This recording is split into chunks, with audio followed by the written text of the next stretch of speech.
Hello everyone, good evening, good afternoon, and good morning, wherever you are in this world.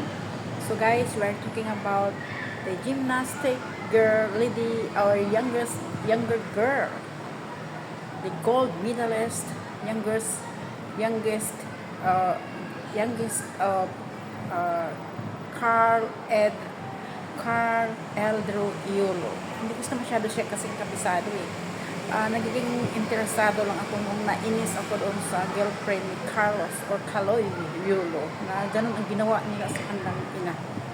So naiinis ako. So nagiging interesado ako. So ngayon panoorin natin itong si Eliza Iolo. Please welcome Eliza Yulo. We support her for this coming Olympic 2020. Thank you.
And then next, the final round for floor exercise.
Hello everyone, ipakita ko lang sa inyo kung paano kabait.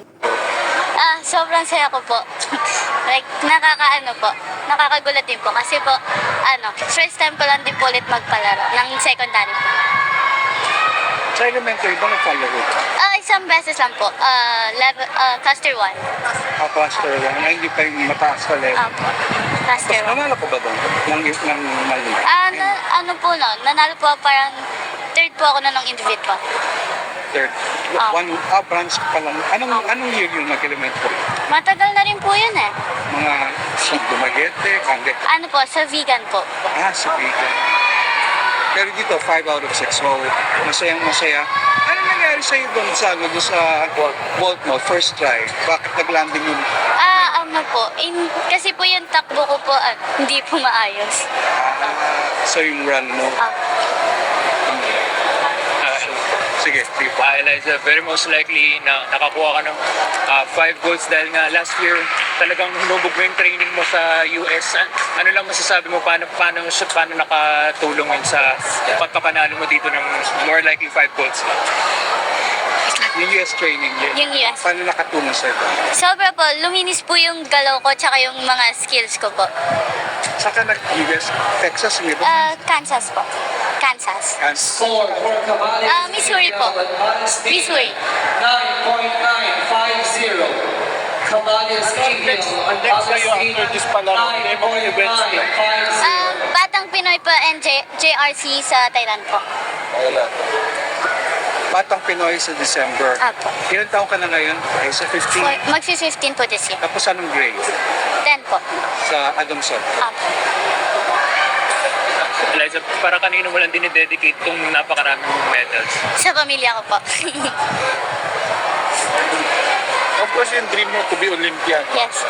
Para din po sa and win a medal in the Olympics.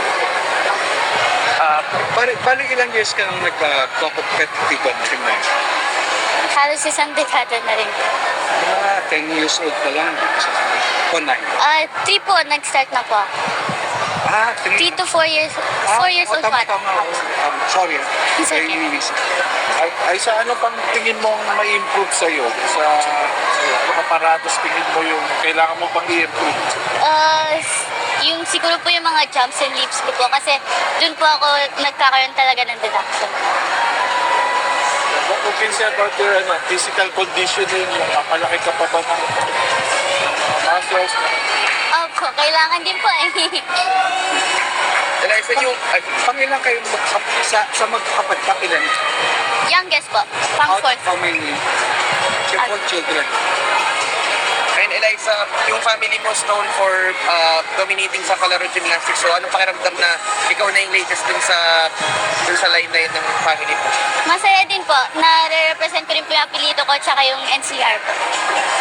Ay, may advice ba kay kuya mo sa'yo nung mag-compete ka dito? Meron po. Ano po na? Sinabi lang po nila na good luck and gawin ko lang daw po yung best ko. Matalo manalo, proud pa rin sila sa akin.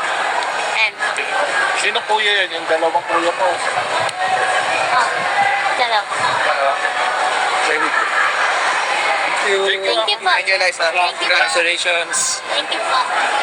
Natuwa lang ako guys sa sobrang galing ng mga batang ito. At talagang Yun na, masabi ko Eliza, welcome back sa Palarong Pambansa after last year nga hindi ka nag-compete. Now you're back here to represent the NCR. Ano lang pakiramdam mo heading to your first competition with your team? Sobrang saya ko po kasi ma-experience ko po ulit magpalaro. Um, paano lang yung naging preparations mo heading to this palaro? Anong klaseng training ginawa mo ganun with your team? Ano po, actually po nag-downgrade po kasi po hindi po talaga spring floor yung gagamitin namin. Next, So, gymnast kailangan po number namin 36 from region mag-downgrade 4A, para po sa safety net. Armela Ariza. Kamusta lang yung, kumbaga, di ba, last year, hindi ka nga nagpalaro dahil nag-training ka sa US. Gaano lang kalaking tulong yun para sa'yo in your future gymnastics competitions? Sobrang laki po ng tulong nun sa akin kasi po madami po natutunan skills and mga experience. Ano lang siguro yung differences ng local training as compared sa, yun nga, big time siguro sa US? For me po, same lang din po. Mas po sila. Mas madami lang po talaga silang equipment.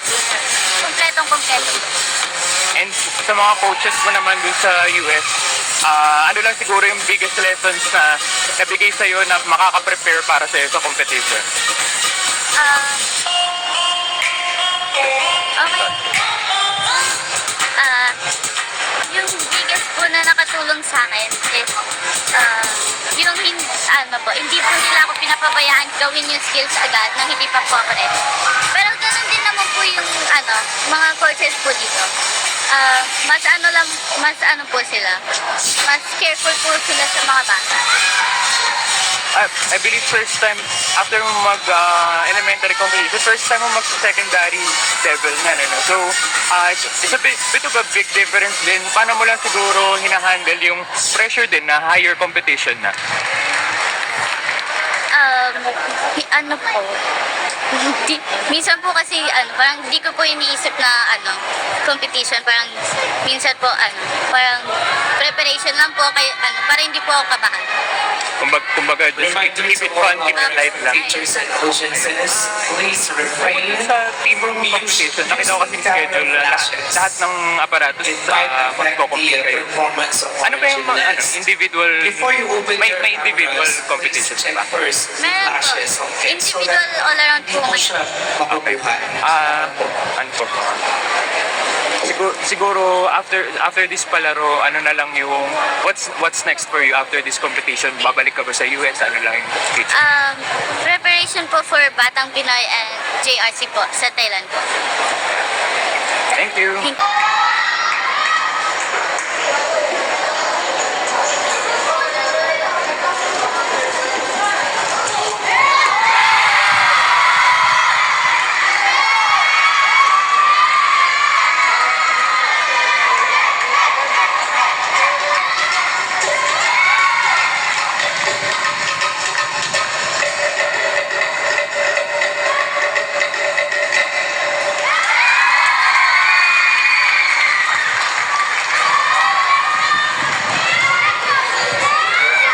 Score for Caldor Adriana Luis of Palestine, 7.600. Caldor Adriana Luis of Palestine, 7.600.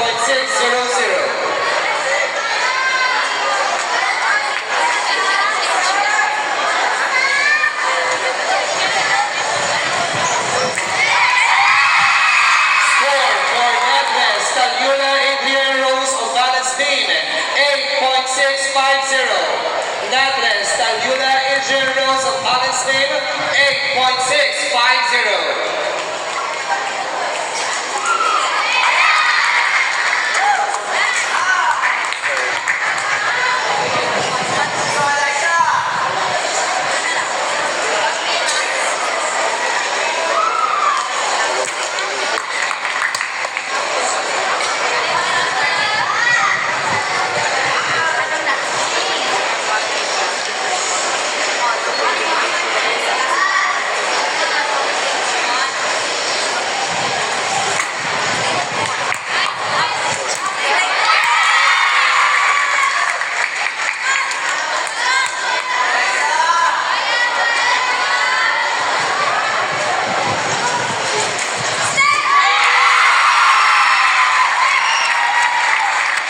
Hello everyone.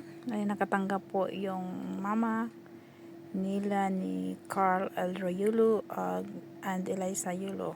Yan, ulirang ina award. Southeast Asian Achievement Award.